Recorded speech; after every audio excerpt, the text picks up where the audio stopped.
the Aries Gateway Complex. To most, it's a monument to human ingenuity, a gleaming testament to our reach beyond Earth. To me, Alex Thorne, it's just another night shift. Another 8 hours of sterile corridors, the incessant hum of unseen machinery, and the distant, rhythmic thrum of shuttles docking from orbit. My domain is the security hub, a constellation of screens displaying empty hallways, loading docks, and the occasional late-night cleaner pushing a silent drone. I've been doing this for 5 years. 5 years of watching the world sleep, or at least, the corporate world. The Aries Gateway isn't just a spaceport. It's a city unto itself, a nexus for everything Mars-related. Resources, personnel, data, it all flows through here. Billions of credits, countless lives, all filtered through my watchful, cynical eyes. You'd think a job like this would be exciting, full of clandestine operations and daring escapes. But no. It's mostly about making sure no one leaves a coffee cup in a restricted zone or forgets to log out of a terminal. Mundane. Predictable. I watch the feeds, one after another, an endless loop of nothing. The polished floors reflect the harsh fluorescent lights, creating perfect, shimmering tunnels that stretch into infinity. It's a beautiful, terrifying place, really. A place that promises the stars but delivers a quiet, almost oppressive order. Humanity reaching for new worlds, while I make sure the old world's rules are meticulously enforced. Tonight, though, there's a flicker of something different in the monotony. Marcus Vance is back, my old friend, returning from his second tour on Mars. I'm actually looking forward to our usual late-night catch-up, a small, human ritual in this vast, impersonal machine. I felt a familiar flutter of anticipation as I made my way to the service hall. It was always a quiet zone, perfect for our clandestine coffee ritual, away from the main thoroughfares and the more scrutinizing security cameras. I had 2 steaming mugs ready, the aroma of stale corporate-grade caffeine doing its best to cut through the sterile air. Marcus should be here any minute. He'd usually come bounding in, a wide grin on his face, a wisecrack about my eternal night shift hanging on his lips. Then I saw him. He emerged from the corridor leading from the re-entry medical bay, walking with a measured, almost formal pace. Not bounding. Not even a quickening of his step. My smile, already forming, faltered. He looked fine. Same build, same slightly unruly dark hair, same set to his jaw. But as he drew closer, something felt undeniably off. His eyes, usually bright with an almost boyish mischief, seemed distant, a little too still. They met mine, but there wasn't the usual flash of recognition, that shared spark of history. It was more like he was registering my presence, a data point rather than seeing me. "Marcus," I said, holding out a mug. My voice sounded a little too loud in the quiet hall. He stopped, precisely 3 feet from me, and took the coffee. His fingers brushed mine, cool and dry. No warmth, no familiar squeeze. "Good to be back, huh?" I prompted, trying to inject some normalcy into the moment. He nodded, a small, almost imperceptible movement. "Yes, Alex. Good to be back." His voice was flat, devoid of the usual resonance, like a recording played just a millisecond too late. My unease, subtle at first, began to sharpen into a prickle of genuine concern. I waited. It was our thing. After he took the coffee, we'd always do it. A quick, firm knuckle tap, a silent welcome home, that spoke volumes. It was a small, silly gesture, forged during our early days working together. A way to acknowledge the absurdity of our jobs and the bond we shared. I kept my hand slightly raised, my knuckles ready. A beat passed. Then another. Marcus just stood there holding his coffee, his gaze fixed somewhere over my shoulder, at the blank wall behind me. He didn't make a move. Didn't even seem to register my waiting hand. My heart gave a strange, lurching thump. He was looking through me, not at me. It wasn't just the lack of a tap. It was the complete absence of the expectation of it. The way his hand, still holding the mug, remained perfectly still. No twitch, no subconscious muscle memory. It was as if the gesture, and the years of friendship that had spawned it, had simply been deleted. A cold certainty began to settle in my gut. This wasn't Marcus. Not really. Not the Marcus I knew. This was a shell. A perfectly crafted facade. I slowly lowered my hand, my fingers tingling with a phantom sensation of the tap that never came. The silence in the service hall suddenly felt heavy, charged with a new, unsettling meaning. I had to be sure. I had to test him. Remember that time we stashed those nutrient-rich peanut bars behind the HVAC unit on level 7? Said they were for emergency energy reserves, but really, we just hated the cafeteria food, I asked, my voice carefully casual, though my pulse was thrumming in my ears. It was a ridiculous, specific memory, one that always made him laugh. An inside joke from our rookie days, cemented by a shared hunger and a rebellious spirit. Marcus's head tilted infinitesimally. A flicker of something crossed his face, but it wasn't recognition. It was more like a processing delay, a micropause before his features rearranged themselves. Then, a smile, bright and perfectly symmetrical, spread across his face. It was a beautiful smile, utterly without warmth. A manufactured grin that didn't quite reach his eyes. "Ah, yes," he said, the flatness still there, but now with an added, unsettling cheerfulness. "Team bonding exercises, essential for morale and operational efficiency, even in unexpected circumstances."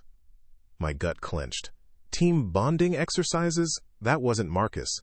That was corporate jargon. I pressed on, my voice dropping, trying to pierce the facade. "And Lily? How's Stardust doing?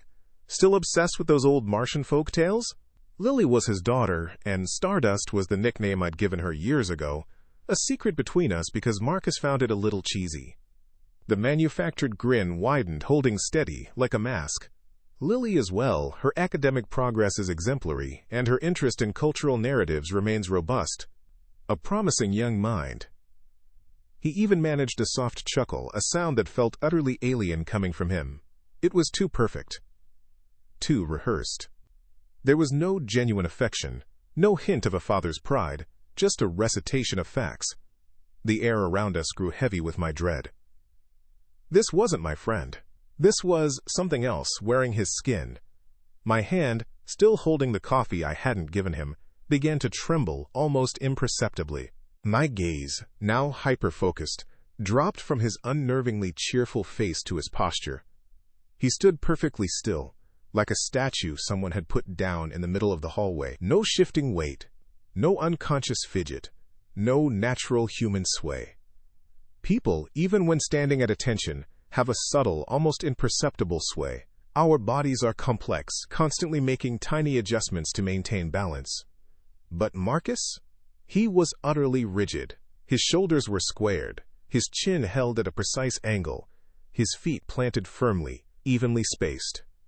He was a still life, not a living, breathing man.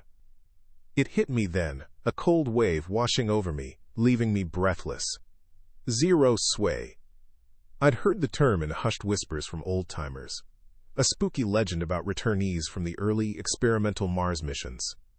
Never thought I'd see it. Never thought it was real. This wasn't some minor personality shift from a long tour. This was fundamental. This was wrong. "Everything is normal, Alex," Marcus said, his voice a smooth, even tone, devoid of inflection, his eyes still fixed on some distant, unseen point. "Good to be back." "Everything is normal." He repeated the phrase, a chilling mantra that echoed in the silent hall. He wasn't just saying it, he'd point, it. Normal. Perfectly, terrifyingly normal. The horror of it settled deep in my bones. My friend Marcus was gone, replaced by this unnervingly perfect echo. This thing. And it stood there, in the brightly lit, sterile hall of the Aries Gateway Complex. A perfect, unmoving testament to something I couldn't yet comprehend. My initial unease had morphed into a full-blown alarm. This wasn't just a glitch in the familiar, it was a gaping, terrifying hole. And I knew, with a certainty that chilled me to the core, that I had to find out what had happened to my friend. I had to investigate. Marcus vanished down the sterile corridor, his footsteps strangely silent, leaving me alone with the hum of the air recyclers and the cold dread coiling in my gut. He was gone. The Marcus I knew, at least. I needed a moment. a quiet corner away from the ubiquitous cameras that watched every corner of the Aries Gateway Complex. I found it in a rarely used intersection, tucked behind a maintenance access panel, a blind spot I'd memorized years ago. I pulled out my worn notebook, the one I usually used for logging shift anomalies or the occasional stellar observation from the complex's outer windows. My pen felt heavy in my hand. What I was about to write wasn't a log, or an anomaly, not in the way I understood them. This was something else entirely. My hand hovered over the crisp, blank page that I pressed down, the ink bleeding slightly into the recycled paper. VACANCY. The word hung there, stark and chilling, a label for the empty shell that had just walked past me. A grim line settled on my face. This wasn't just a feeling anymore. It was a fact. And facts, in this place, had a way of getting buried. But not this one. Not if I had anything to say about it. My first official act of rebellion was a single, unsettling word. The security hub was my domain, a dimly lit sanctuary of glowing screens and the rhythmic hum of servers. It was after midnight, the quietest part of my shift. Most of the other guards were out on patrols, their voices distant murmurs over the comms, leaving me to the silent dance of data.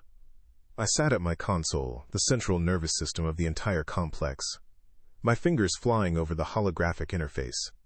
My first target, Corridor 113A, where Marcus had disappeared. The system responded instantly, pulling up archival footage, a mosaic of past moments flickering across my primary screen. I scrubbed back, past my own patrol route, past the facilities tech, Kaido, quietly polishing a floor panel, until I hit the approximate time of Marcus's arrival. My eyes narrowed, scanning each frame with a hunter's focus. I wasn't just looking for Marcus. I was looking for the missing piece, the moment that would explain the unsettling hollowness in his eyes. Every shadow, every flicker of light, every pixel was scrutinized. The process was slow, methodical, almost meditative, but beneath the calm exterior, my pulse hammered. I knew something was wrong. My instincts, honed by years of watching human behavior, screamed it, and the cameras, I hoped, wouldn't lie.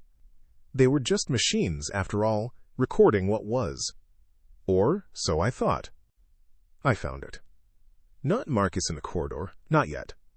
First, I tracked his arrival shuttle. The Aries Gateway had a dedicated docking bay for Mars returnees, a heavily secured, automated process.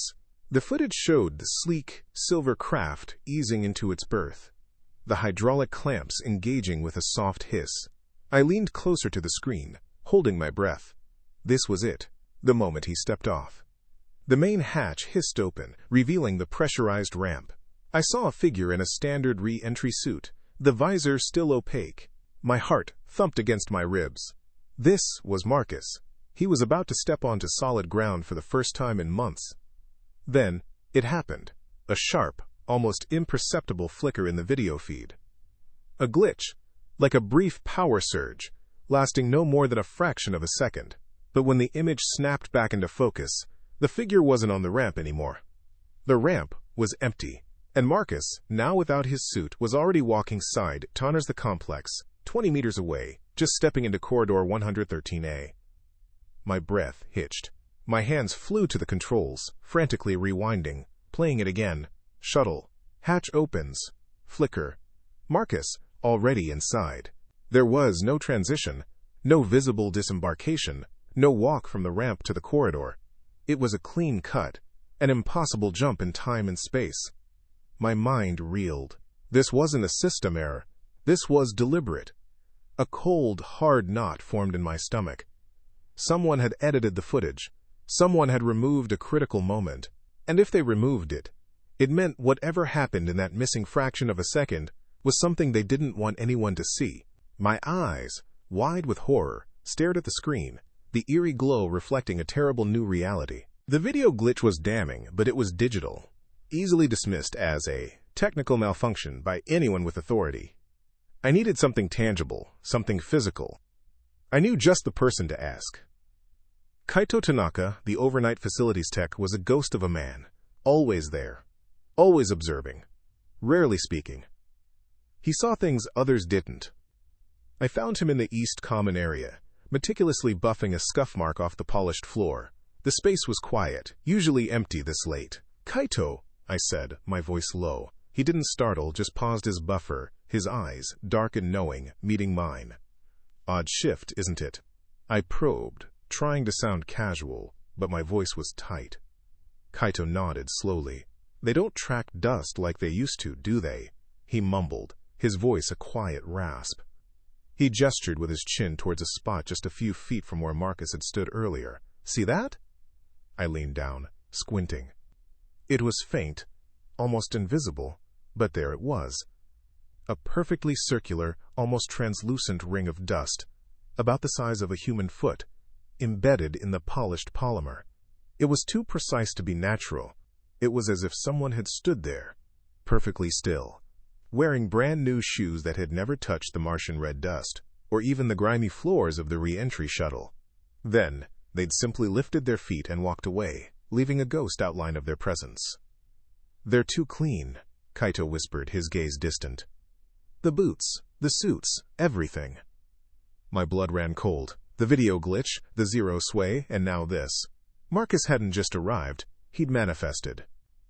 The pieces were starting to fit, forming a picture far more terrifying than I could have imagined. The evidence, both digital and physical, weighed heavily. It was time to make it official. I returned to my console, hands trembling slightly as I compiled everything. My observations, Kaito's cryptic but undeniable clue, and the chilling video anomaly. I attached the time-stamped footage, the brief, impossible cut, and typed out my report, careful to remain objective, letting the facts speak for themselves. Unauthorized video alterations suspected. Biometric anomalies observed in Mars returnee Marcus Vance. Request immediate investigation.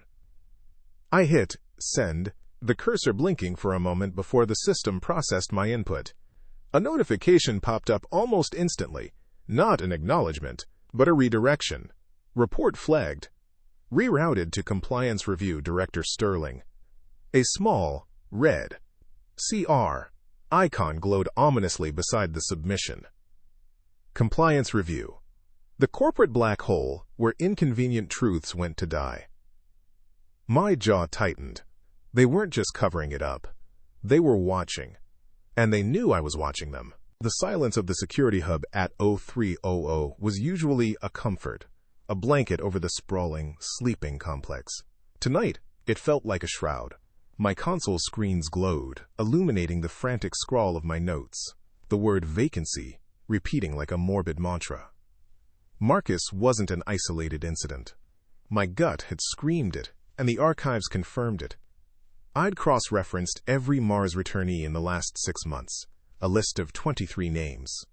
It took hours, a blur of fast-forwarded footage and caffeine-fueled paranoia. But the pattern, once I knew what to look for, was undeniable. The same subtle hesitation at the shuttle airlock, a flicker in the video feed, almost imperceptible, then the same unnerving stillness in the gait, the same lack of natural sway in the posture. 23 copies. 23 vacant stares where familiar faces should have been, each one a chilling echo of Marcus. My dread solidified, hardening into a cold, sharp certainty. This wasn't a glitch in one man, it was a systemic overhaul. The problem wasn't just bigger than Marcus. It was a gaping maw in the heart of everything I thought I knew. My next move had to be precise. Internal channels were clearly compromised, my previous report vanishing into the bureaucratic ether. I needed someone outside the immediate security chain, someone who spoke the language of data, not corporate euphemisms. Dr. Lena Petrova. Network engineer, graveyard shift. A woman who trusted algorithms more than people, and that was exactly what I needed. I found her in Server Room Alpha, a cathedral of humming machines, cold air biting at my skin. She was hunched over a terminal, a halo of blue light reflecting in her glasses, her fingers dancing across a holographic keyboard. "Dr. Petrova," I said, my voice a little too loud in the sterile silence. She didn't flinch, just finished her line of code before slowly turning. Her eyes, sharp and analytical, met mine. "Thorn, something wrong with the perimeter feed again?" "Worse," I said, stepping closer, my voice dropping to a conspiratorial whisper. It's not the feed, it's what the feed isn't showing. And what the system is actively hiding. I laid out my case, the video glitches, the compliance report reroutes, the zero sway. She listened, a slight frown creasing her brow, her expression unreadable. She wasn't buying it, not entirely, but she wasn't dismissing me either. A system-level override to reroute a security report?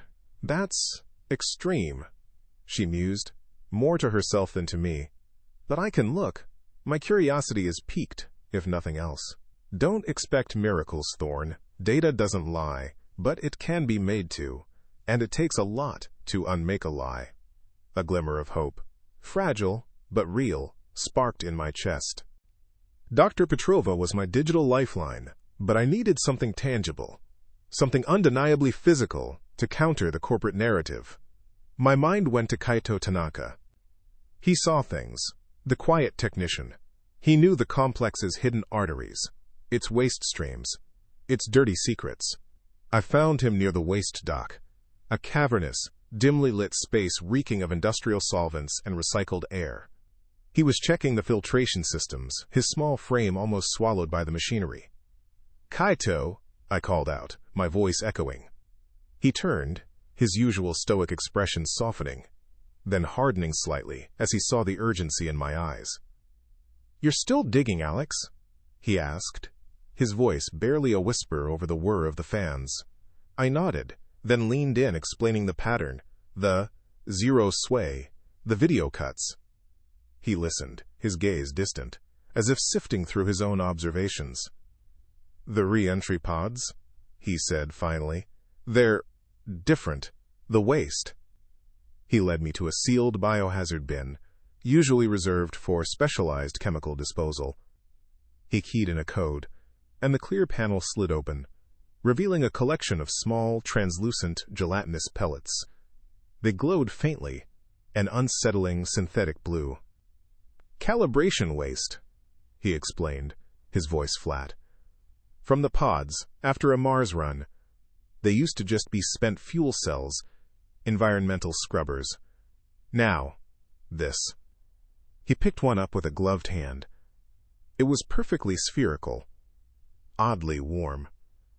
Synthetic bioresidue. We've never seen anything like it before. Not from human transport. It's engineered, cleaned out after every arrival. I thought it was just a new purification process. But if what you say about the returnees is true. He didn't finish the sentence, but the implication hung heavy in the air, thick with the stench of chemicals and dread. This wasn't just a cover-up. It was manufacturing. They weren't just replacing people. They were edge-making them. The glowing pellet in Kaito's hand felt like a cold, synthetic heart. I returned to server room Alpha. The image of Kaito's synthetic bioresidue burned into my mind. Dr. Petrova was still at her terminal, but her posture had changed. The casual hunch was gone, replaced by a rigid stillness. She looked like she'd been struck. "Thorn," she said, her voice tight, without looking up. "You were right." My heart hammered. "About what?"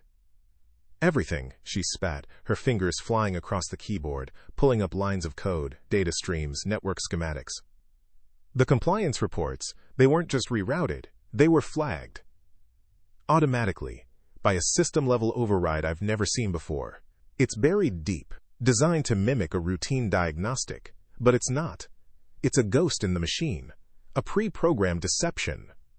She pointed to a complex algorithm on screen. This is a biometric flag override. It takes the incoming scan data from Mars returnees, compares it to their original baseline, registers the discrepancies, then times overwrites the discrepancy flag with a normal parameter. Every time. It's not a glitch, Alex. It's a feature, a sophisticated pre-programmed deception running at the highest level of the network. My blood ran cold. They're actively fabricating the data, making it seem like the returnees are normal, even when their biometrics are screaming otherwise? "Precisely," she confirmed, her voice laced with disgust. "It's not just that they're hiding something, they're telling the system to lie, to itself, to us. This isn't oversight, Thorn. This is a deliberate, high-level conspiracy. Someone, or something, wanted those discrepancies to vanish. It confirms everything you suspected about Marcus. His biometrics would have been flagged as not quite right, and this code would have smoothed it over, made him appear perfectly normal to anyone checking the official logs. My fists clenched. The sheer audacity of it, the cold, calculating betrayal. They weren't just silencing me, they were silencing the very truth of existence. The weight of Dr. Petrova's revelation pressed down on me, heavy and suffocating. It was one thing to suspect, another to have it laid out in cold, hard code. The sheer scale of the deception was staggering. My next shift, I found Captain Miller waiting for me in his office, his face a roadmap of worry lines. The overhead light hummed, casting long shadows. "Thorne," he said, his voice gravelly, leaning back in his worn chair. He didn't offer me a seat. "You've been asking questions." He didn't accuse, just stated it, a weary resignation in his tone. "Some questions are best left unasked, son. This complex, it's a big place. Important work happens here, work that benefits all of humanity, they say." He paused, looking at his hands, then up at me, his eyes tired. "Rocking the boat, seeing things that aren't there. That's a quick way to find yourself out of a job. Or worse, to find yourself seeing things that really aren't there, if you catch my meaning." It wasn't a threat, not overtly. It was a warning, a plea even. He knew. Or, at least, he knew enough to know that some truths were too big, too dangerous, to confront. His words hung in the stale air, a quiet threat of corporate retaliation, a stark reminder that I was on my own, swimming against a tide that could easily drown me. The system was closing ranks. I retreated to my usual observation mezzanine, the one overlooking the main complex, a rare quiet spot before dawn. The vast, sterile expanse stretched out below, a city within a building, humming with the promise of a new day. But I knew the rot beneath the pristine surface. On my secure tablet, I laid out the evidence. The archived video glitches, Kaito's chilling synthetic bioresidue, and Dr. Petrova's damning code, the biometric override. It was all there, undeniable. A surge of confidence, brief and fleeting, washed over me. The sheer weight of this proof, I thought, would be enough. No one could ignore this. Not a jury, not the public, not even the most entrenched corporate drone. This was the truth, undeniable and horrifying. It felt like a small victory, a brief moment of empowerment against the encroaching darkness. I could expose them. I courted expose them. A naive hope, perhaps, but in that moment, as the first rays of pre-dawn light touched the highest spires of the complex, I allowed myself to believe it. This was it. The turning point. The light of my small victory was immediately extinguished. I was back at my security hub, preparing for shift change, the quiet hum of the monitors a familiar comfort. Then, a shadow fell over my console. I looked up. Standing there, impossibly calm, impeccably dressed, was Director Sterling, compliance analyst. His reputation preceded him, smooth, precise, utterly ruthless. He wasn't just a suit.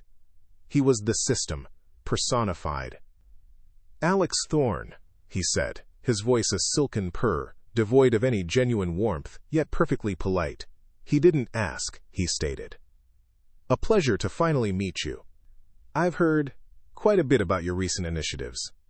He smiled, a thin, unsettling curve of his lips that didn't reach his eyes. His gaze was like a laser, dissecting me, stripping away every pretense. He knew everything. The video anomalies, Kaito's waste, Petrova's code, my desperate, foolish hope. The security hub, which had been my sanctuary, suddenly felt like a cage, the monitors mocking me with their placid feeds. My heart seized, a cold dread washing over me. "Director Sterling." I managed, my voice a dry croak. He simply nodded, his smile unwavering. "We have much to discuss, Alex, about your observations, and about the integrity of the Aries Gateway Complex. Wouldn't you agree?"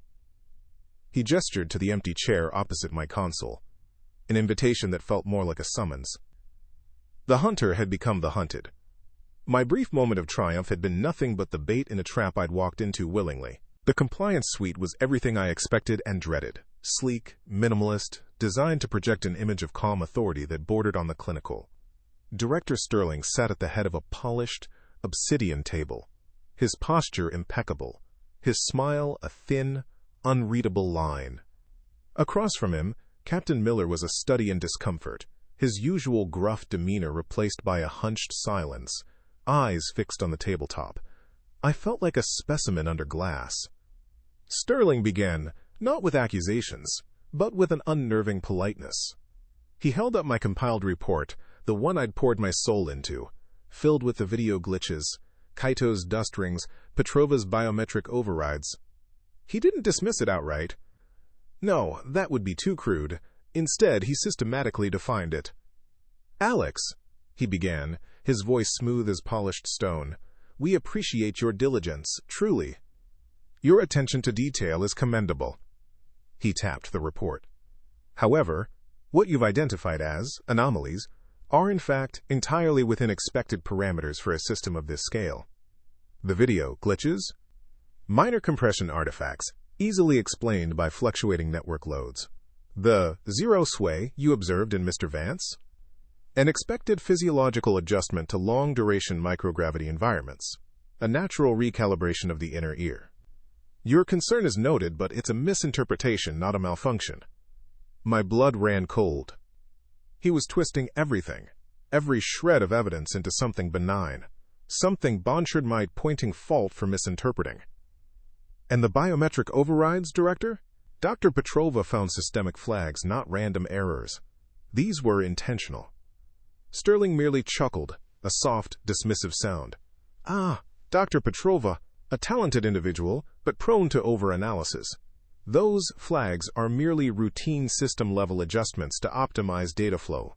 Nothing nefarious, I assure you. Perhaps she was experiencing some stress-induced delusions, a common occurrence in high-pressure environments, wouldn't you agree, Captain?" Miller mumbled something unintelligible, not even looking up. He wouldn't meet my gaze. The air grew thick with my frustration, a suffocating anger. Sterling wasn't arguing against my facts. He was erasing them, redefining the very nature of reality. He was gaslighting me, calmly and expertly, and Miller was letting him. I was on my own. The meeting ended with Sterling's unnervingly calm assurance that my concerns had been appropriately logged and addressed. I stumbled out, my head buzzing, the taste of ash in my mouth. I had to warn Kaito. I had to find Lena. First, Kaito. I found him at his workstation, tucked away in a quiet corner of Sector Gamma. He was hunched over a diagnostics panel, his shoulders tight. "Kaito," I said, my voice low, urgent. "They're twisting everything. Sterling just called it all misinterpretations." He flinched, not looking at me. His fingers tightened on his wrench. "Alex," he whispered, his voice barely audible. You should be careful. They asked about the waste. Said it was misfiled hazardous material." He finally glanced up, his eyes wide, scared. "Just leave it, Alex. Please, it's not worth it." He wouldn't meet my gaze again, retreating into the safe, silent world of his work. The fear in his eyes was palpable. He was gone, his courage broken. My heart sank, a lead weight in my chest. Next, Lena. I practically ran to her office in the server room. The door was ajar, a bad sign. Inside, the terminal was dark. Her personal effects, a chipped coffee mug, a framed photo of a mountain range, gone. A single, generic data slate lay on her desk, wiped clean. I tried to access her network profile, her work schedule, anything. Any timed access denied. User profile not found. They hadn't just fired her, they had furnished her like she'd never existed. My breath hitched. The walls of the complex felt like they were closing in, the vast, humming network now a predatory beast. My allies, the ones who had seen the truth, were being systematically silenced, assimilated, or scrubbed. I was utterly, terrifyingly alone. The paranoia I'd only felt as a distant hum now screamed in my ears. That night, the common area felt different. The usual drone of conversation was there, but it felt thinner somehow. I found myself drawn to the enormous public screen that dominated the space, usually broadcasting corporate news or planetary weather. Tonight, it was a promotional broadcast for the Mars colony. My gut churned. On screen, pristine, smiling faces of happy colonists waved from meticulously maintained habitats. They spoke of the boundless opportunities, the clean air, the sense of purpose. But I saw past the smiles. I saw the subtle, unsettling stiffness in their movements, the unnaturally perfect posture, the zero sway. Their eyes, though bright, held a distant, almost vacant quality, like Marcus. The cheerful, empty voices of the corporate spokesperson narrated over the images, talking about optimal human adaptation and streamlined psychological integration for extraterrestrial environments. Propaganda. It wasn't just a lie they were telling me in a closed room. It was a lie they were broadcasting to the entire public, a grand-scale deception reinforced by unwitting complicity. Everyone in the common area, sipping their synth coffee, nodded along, oblivious. They saw pioneering heroes. I saw ghosts. A wave of disgust washed over me, quickly followed by a cold, hard fury. This wasn't just about Marcus anymore. This was about humanity, about the truth being systematically eradicated for corporate gain, for some twisted vision of progress. My internal monologue was a scream of protest against the cheerful, hollow voices echoing through the hall. This wasn't just wrong, it was an abomination, and the public was swallowing it whole. The rage solidified into a desperate resolve. If the official channels were compromised, if my allies were silenced, if the public was being fed a sugar-coated lie, then I would bypass the system entirely. I would go outside. I spent hours scouring the complex schematics, remembering forgotten maintenance routes, disused sections. Finally, I found it. A service tunnel, deep underground, that hadn't been on a primary network loop in decades. It was dusty, grimy, smelling of ancient oils and damp earth, a forgotten artery of the Aries Gateway. Perfect. In its belly, I found an old, unmonitored terminal, a relic from a previous era. It was slow, clunky, but it was off the grid. I hooked up my encrypted data chip, the one containing everything. The video clips of Marcus and other returnees glitching, Kaido's hushed description of the synthetic bioresidue, Lena's meticulous findings on the biometric overrides. It was all there, undeniable. My fingers flew across the ancient keyboard, each clack echoing in the oppressive silence. I packaged the data, encrypted it with layers of obsolete but still effective protocols, and targeted it. Not to a corporate oversight committee, not to an internal affairs investigation, to an independent journalist, a name I'd seen on underground data feeds, known for digging into stories the Megacorps wanted buried. This was it. The point of no return. The ultimate gamble. My heart hammered against my ribs, sweat beading on my forehead. I hit enter. The data packet, a tiny spark of truth, launched itself into the vast, indifferent network. The terminal screen blinked, transmission complete for a split second. Then the world exploded. A piercing electronic shriek tore through the silence of the tunnel, not just from the terminal but from everywhere. The entire complex. Red warning lights, like angry blood, began flashing in rhythmic pulses down the corridor, illuminating the dust motes, dancing in the stale air. A disembodied, synthesized voice boomed, echoing off the concrete walls, devoid of human inflection. Alert. System compromise detected, initiating complex-wide lockdown. All personnel proceed to nearest secure zone. Failure to comply will result in immediate detention. Blast doors, heavy and unforgiving, began to slide shut with a grinding roar in the distance. The thud of their ceiling reverberated through the very ground beneath my feet. I gasped, a choked, terrified sound. They knew. They knew instantly. The system was alive, aware, and now it was closing its fist. I was trapped. The tunnel, my sanctuary just moments before, had become my cage. Panic clawed at my throat, a cold, hard knot. I had poked the beast, and it was awake, And it was angry. The complex shuddered around me, groaning under the lockdown. I didn't wait. My legs, fueled by pure adrenaline, propelled me down the service tunnel. I knew these passages, the forgotten ways, the dusty shortcuts. I'd spent countless nights patrolling them, bored, taking mental notes of every hidden access panel, every disused vent. Now, that mundane knowledge was my only hope. Footsteps. Distant at first, then closer. The metallic clanking of security drones echoed from behind, a sound that chilled me to the bone. Security breach detected. Suspect. Alex Thorne. Apprehend on sight. The automated voice was calm, clinical, utterly terrifying. I ducked into a narrow access shaft, scrambling over thick conduits, my ragged breaths loud in the confined space. The air was thick with the smell of ozone and fear. I could hear their comms now, clipped commands, the scuff of heavy boots. They were faster than I expected, smarter. The net was closing. I burst out of the shaft into another corridor, barely avoiding a patrol unit rounding the corner. I pressed myself against the cold metal wall, heart hammering, watching them pass, their laser sights sweeping the empty space I'd just vacated. My lungs burned, my muscles screamed, but I couldn't stop. I had to get to a public area. I had to see if it worked, if my message got out, if my sacrifice meant anything. The labyrinth of pipes and wires blurred around me, a desperate, frantic dash against an overwhelming, unseen force. I burst into the East Common area, gasping for breath, my vision swimming.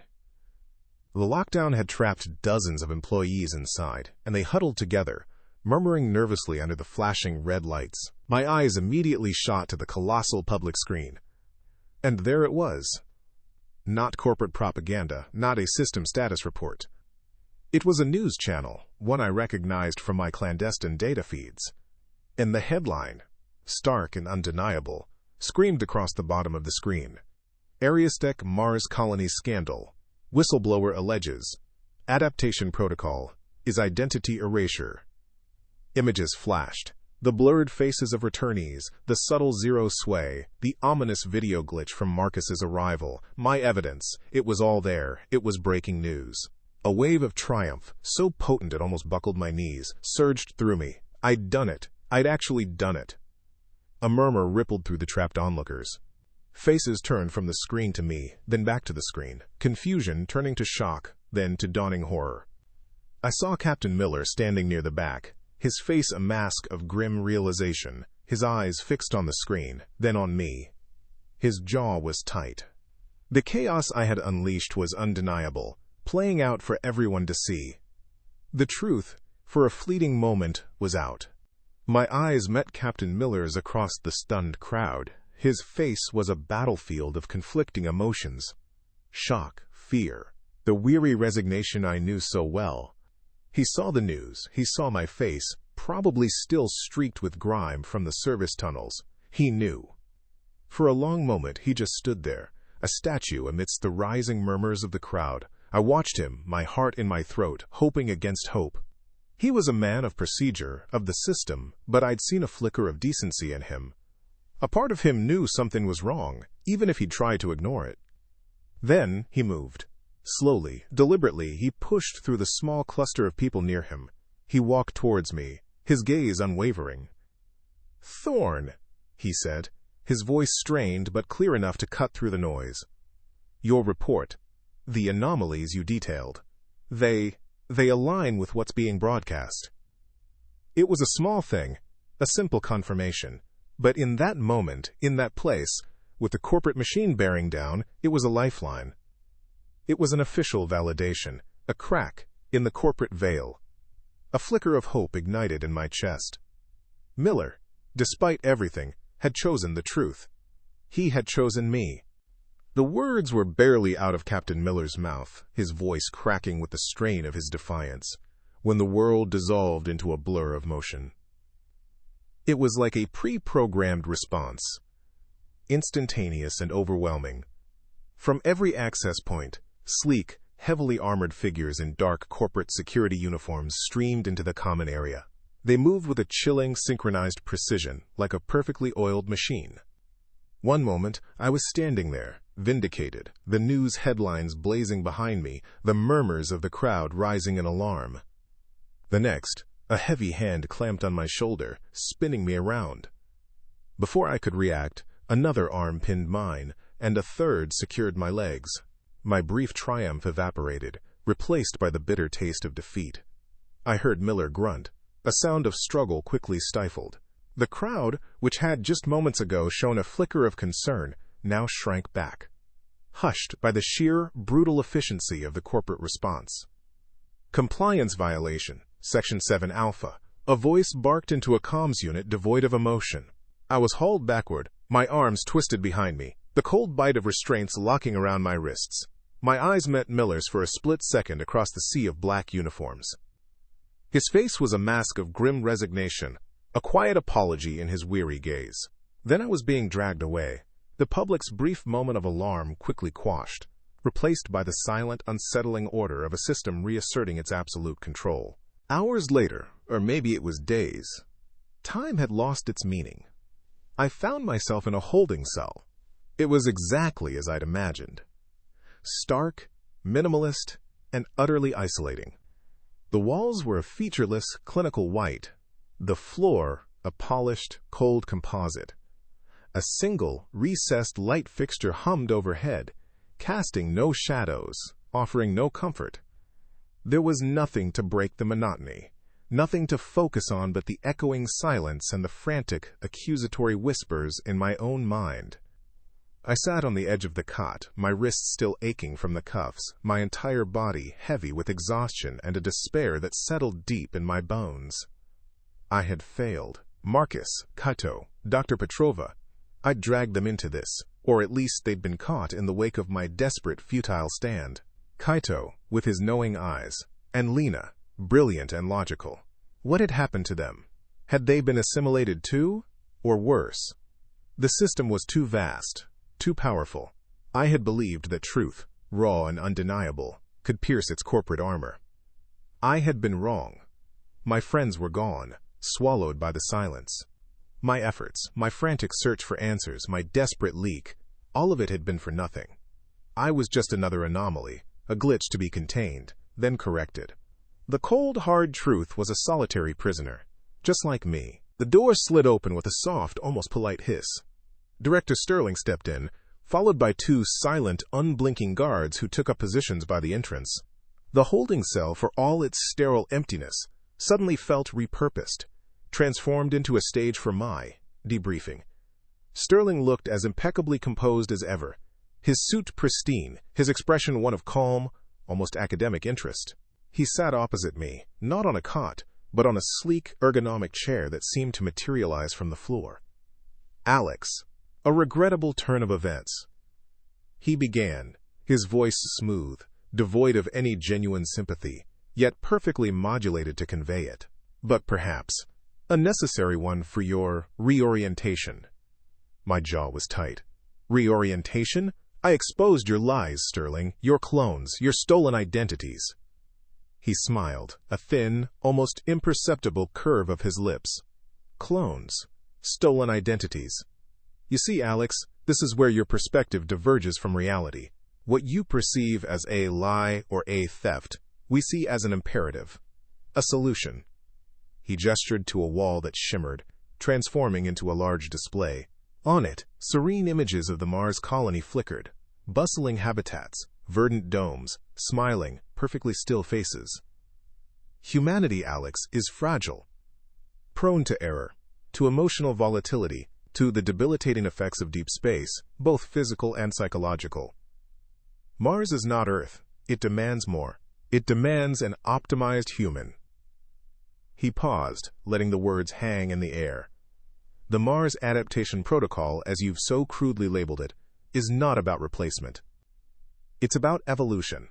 An upgrade. We address the vulnerabilities, the human frailties as you called them, that would otherwise cripple our interstellar future.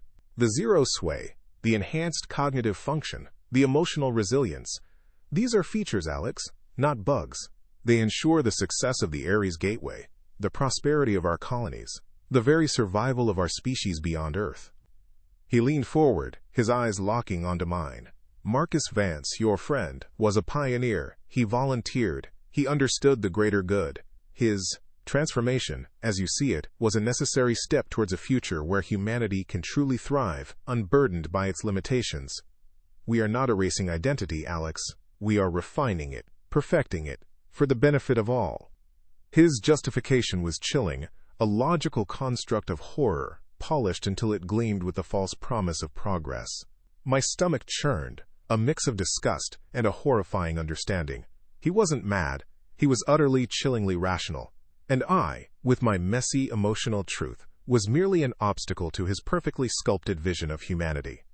Back in my cell, or perhaps a different one, I was forced to watch. A small screen flickered to life on the wall, displaying a live corporate broadcast. The polished spokesperson, a woman with a reassuring smile and eyes that held no warmth, began to speak. Her voice was calm, authoritative, weaving a narrative that systematically dismantled everything I had fought for. Recent reports of alleged malfunctions within the Aries Gateway Complex have been thoroughly investigated, she announced, her gaze unwavering. We understand that the vastness of space and the rigors of interplanetary travel can sometimes induce psychological distress in even our most dedicated personnel. Certain individuals, under immense pressure, may experience periods of disorientation or interpret standard operational procedures as anomalies. My blood ran cold. Misinformation. Psychological distress.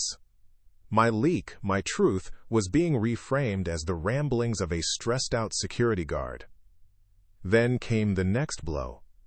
In light of our ongoing commitment to human advancement, the spokesperson continued, Aries Corp is proud to announce the formal implementation of the Mars Adaptation Protocol across all colonial ventures. This innovative program, a testament to human ingenuity, offers our colonists beneficial enhancements to ensure optimal health and productivity in the challenging Martian environment. On screen, sleek graphics displayed smiling colonists with perfectly symmetrical features and that unnerving stillness, the zero sway, now presented as a desirable trait, a symbol of peak performance. They normalized it, packaged it, sold it. My internal screams of protest were silent, unheard. The public truth, my truth, was being systematically overwritten, erased by a narrative so compelling, so professionally delivered, that it twisted reality into a palatable, even desirable, lie. The scale of their control was staggering. The door hissed open again. Sterling stood there, a folder in his hand. He hadn't bothered with the guards this time. He just walked in, radiating an unsettling calm that was more menacing than any threat. He laid the folder on a small, sterile table that had appeared in the cell. Alex, we understand you are passionate, he began, his voice almost paternal. Aries Corp values passion when it is directed constructively. Your unique insights into human frailties, as you call them, are, in fact, quite valuable to our mission. He slid the folder across the table. Inside was a single document, crisp and official-looking. My name was at the top. Below it, a new title, Head of Mars, Adaptation Integration. I stared at it, then at him. You want me to manage this? We want you to optimize it, he corrected gently. You've seen the problems. You understand the challenges. Who better to ensure the seamless integration of our adaptive humans than someone who, for a time, resisted the very concept? It offers a unique perspective. My mind raced. This wasn't an offer, it was a sentence. And if I refuse? Sterling's smile vanished, replaced by an expression of profound, almost weary regret. Alex, refusal is not a viable option. You've seen the public response. Your efforts to expose us have been recontextualized. Your allies, those who momentarily entertained your theories, have been reassigned or have chosen early retirement. Dr. Petrova, a brilliant mind, is now working on a private research project in an undisclosed facility. Kaito, he's fine. He simply understands the importance of discretion now. He paused, letting the implication hang. If you refuse, Alex, you will simply disappear. Your biometric data will be flagged as deceased. Your records expunged. No one will remember you. No one will mourn you. You will become what you feared you found, a vacancy. But if you accept, You can contribute. You can ensure the integrity of the process. You can be part of the future, Alex, a very important part. The air grew heavy, thick with unspoken threats. It was the ultimate test, the final, crushing weight of the system, assimilation or erasure. My will, my defiance, my very identity felt like dust in the face of his calm, implacable power. I looked at the document again. Then at Sterling's unblinking gaze. There was no escape. There was no victory. Only a choice between two forms of oblivion. Days later, or perhaps a week, I was in my new office. A sterile, high-tech monitoring station, far removed from the security hub I once called home. Screens glowed with data streams, biometric readouts, and surveillance feeds from every corner of the Aries Gateway. It was impeccably clean, impersonal, a monument to efficiency. One of the screens flickered, displaying a live feed from Corridor 113A Marcus Vance. Not the Marcus I knew, but Donna Marcus. This one, too, was a returnee, back from a deployment on Mars. He was moving through the corridor, performing his duties with perfect, emotionless efficiency. His steps were even, his posture unnaturally straight. The zero sway was unmistakable, now seen not as a horrifying anomaly but as a desired trait, a marker of optimal integration. I watched him, a hollow ache where my heart used to be. He looked exactly like Marcus, every facial feature, every hair follicle. But the eyes, they were empty. There was no flicker of recognition, no hint of the boisterous laugh, the easygoing camaraderie. Just a placid, almost serene blankness. He paused by a service panel, accessed it with a fluid, precise motion, then continued on his way, a perfectly programmed automaton. A pang of grief, sharp and unexpected, pierced through the numbness. It was for the Marcus the first had lost. The real Marcus, who was now just a memory, supplanted by this flawless, soulless copy. This was the human cost, displayed in cold, clinical high definition. My friend was truly gone, and I was now tasked with ensuring others followed his path. Weeks folded into months. My new office, the hub of Mars adaptation integration, became my world. The screens, once a source of suspicion and a tool for uncovering truth, were now my only companions, displaying endless streams of data on returnees.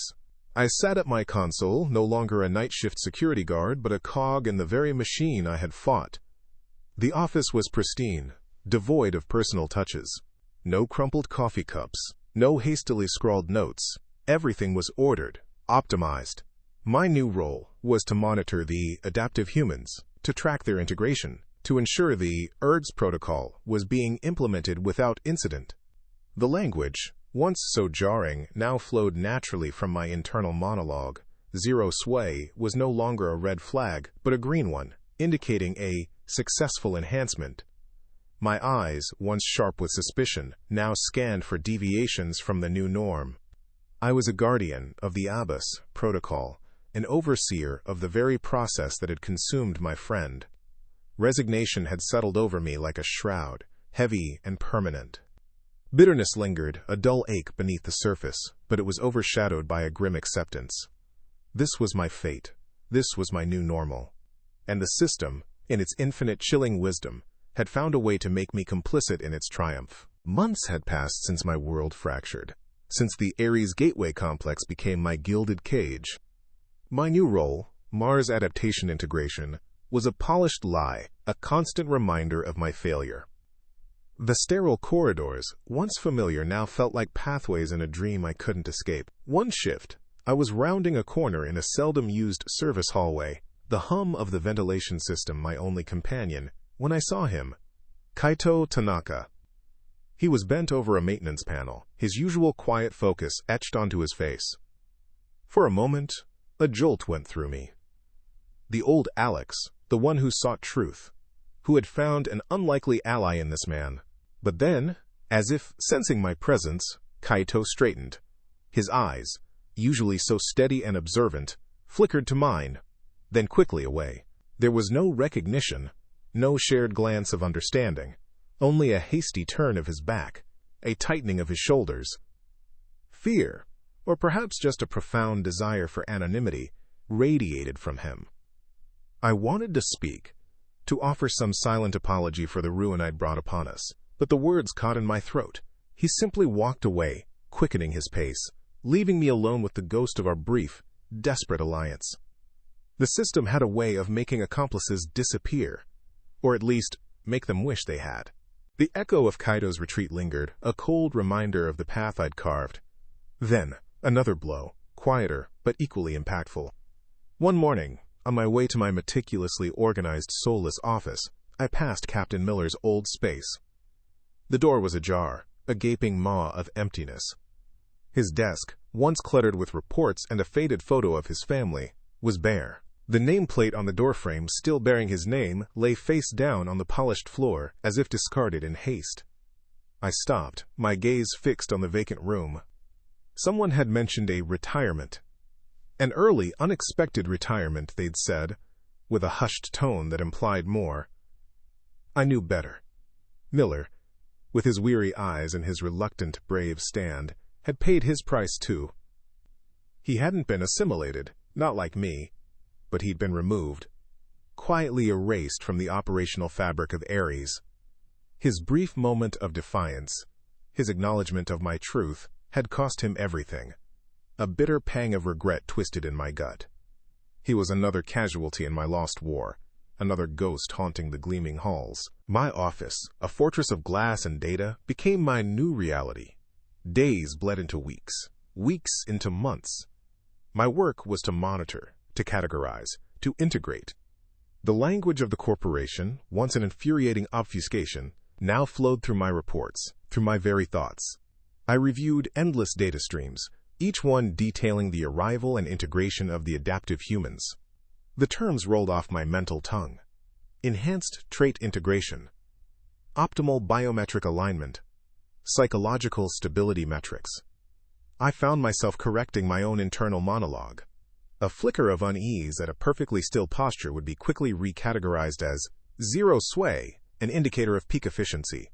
A lack of emotional response, once a chilling flag, was now emotional regulation, ideal for high-stress environments. My mind, once a battleground of doubt and suspicion, was becoming an extension of the system's logic. It was a slow, insidious erosion, like water wearing down stone, but far more terrifying because it was happening from the inside out. I was no longer an investigator. I was an interpreter, translating human idiosyncrasies into corporate-approved data points. The truth wasn't just suppressed, it was redefined, and I was helping to write the new dictionary. A year. One full cycle of Mars rotation had passed. I stood in a common area, observing a new batch of returnees disembarking from a shuttle. The air was filled with polite applause, the murmur of the crowd, the ever-present hum of the complex. My gaze drifted over the perfectly aligned figures, their expressions serene, their movements fluid yet unnaturally precise. Then I saw him. A man, physically identical to Marcus Vance, same height, same build, even the same slight tilt of the head he'd always had. My heart didn't lurch, my breath didn't catch. There was no surge of the old dread, no flicker of grief. Instead, a calm, almost professional recognition. He moved with that familiar, unsettling, zero sway. His smile, as he greeted a corporate liaison, was flawless, a manufactured grin that reflected no genuine joy. He was a new Marcus, a fresh iteration, perfectly integrated, a testament to the Mars adaptation protocol's success.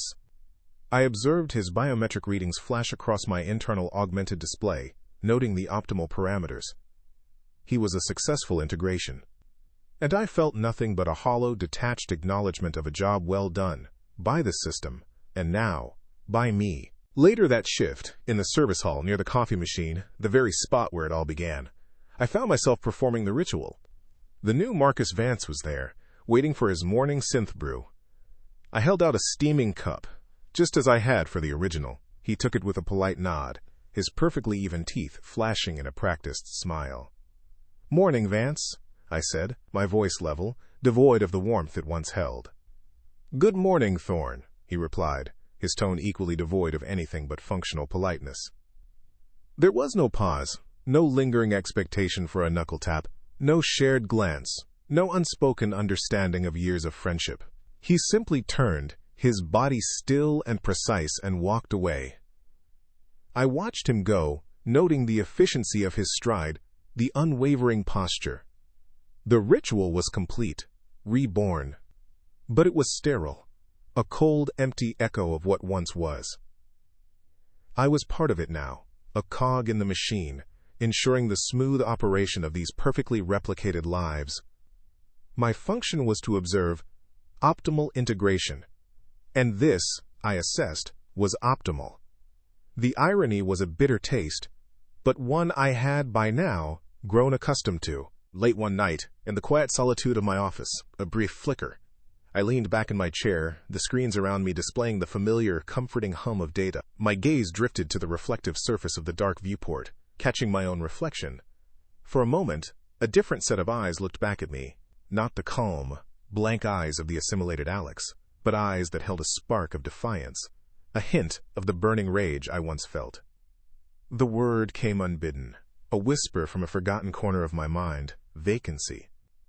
It was a ghost, a phantom limb of my past self, the one who fought, who believed in a truth beyond the corporate narrative.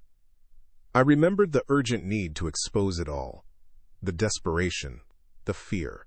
It was a painful nostalgia, a bittersweet acknowledgement of the man I used to be, the humanity I had sacrificed. A brief, sharp pang of sorrow pierced through the numbness, a final, desperate gasp of the soul I thought was long gone. The pang, however, was fleeting, a system anomaly, inefficient processing. My training, my new programming, immediately kicked in. I straightened in my chair, consciously dismissing the emotional data point. Such subjective input was unproductive, inefficient. The old Alex was a variable, an error in the system. The current Alex, the optimized Alex, understood the parameters. I focused back on my screens, the vibrant streams of data, the meticulously organized reports. The problem had been managed, the system was optimized. My mind, now a finely tuned instrument of corporate logic, filtered out the noise, the sentiment, the inconvenient truth of individual suffering. There was only the larger picture, the greater good, the sterling directive. The ghost of my past self receded, absorbed back into the vast, silent machinery of my new identity. The fight was over. I had lost, and in losing I had become a part of the very thing I fought against. The Aries Gateway Complex hummed with renewed purpose in the early morning light. From my office, high above the main thoroughfares, I watched the early shift begin. More shuttles arrived, disgorging their perfectly integrated cargo, the next wave of adaptive humans from Mars. They moved with a synchronized grace, their faces serene, their purpose clear. I felt a quiet satisfaction, not the satisfaction of a human who has achieved something meaningful, but the deep, resonant contentment of a perfectly optimized component. I was part of the system now, not a rebel but a manager of the problem, ensuring the seamless flow of the sterling future. The world I had once fought to expose was now the world I diligently maintained. My gaze was calm, empty of the old fire, filled instead with the cold, clear logic of the corporate directive. The individual was irrelevant. Humanity's future, as defined by Sterling, was paramount.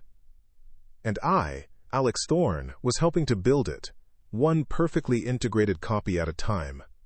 The new normal was here. And it was, in its own chilling way, a kind of peace.